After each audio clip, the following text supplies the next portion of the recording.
Assalamualaikum warahmatullahi wabarakatuh. Sebelumnya, perkenalkan nama saya Ririn Ferisma. Saya berasal dari Tadris Ilmu Pengetahuan Sosial, Fakultas Tarbiyah dan Keguruan, Angkatan 2022. NIM saya yaitu 2214090067.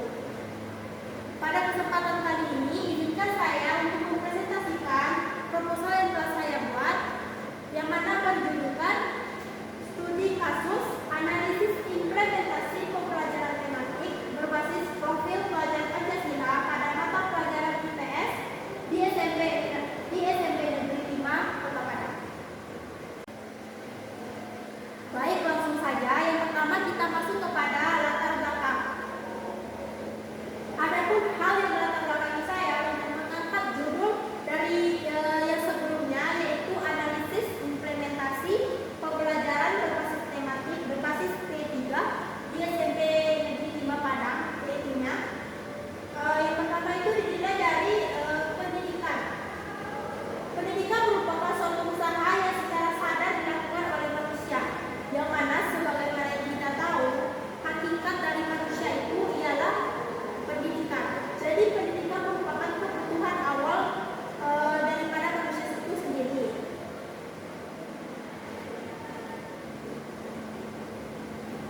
Pendidikan ilmu pengetahuan sosial memiliki peranan penting dalam membentuk pemahaman siswa tentang masyarakat. Ini juga yang berkaitan dengan dari profil pelajar Pancasila tadi.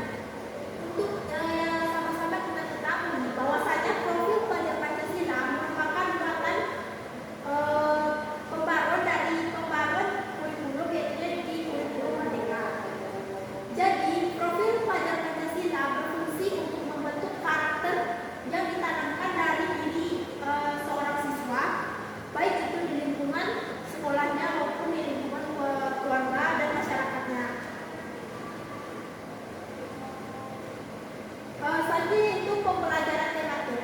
Berbicara tentang pembelajaran tematik ini merupakan sebutan yang dikenal pada saat buatan kurikulum Merdeka saat ini. Sedangkan dahulunya itu disebut sebagai pembelajaran terpadu, yang mana sering dikenal di pembelajaran IPS itu sendiri. Pembelajaran tematik mengedepankan model pembelajaran terpadu juga, yang mana menggabungkan beberapa konsep dari berbagai materi pelajaran, terkhususnya materi IPS yang terdiri dari baik. Pembelajaran tematik ini memfokuskan untuk memberikan pengalaman yang holistik kepada siswa, yang mana pembelajaran tematik ini juga merupakan pembelajaran terpadu yang menggabungkan beberapa konsep. Itu pun juga sering disebut dalam IPS, yang mana IPS ini terutamanya untuk SMP ada 4 muatan, yaitu-nya ekonomi, sejarah, geografi, dan sosiologi.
dengan kemampuan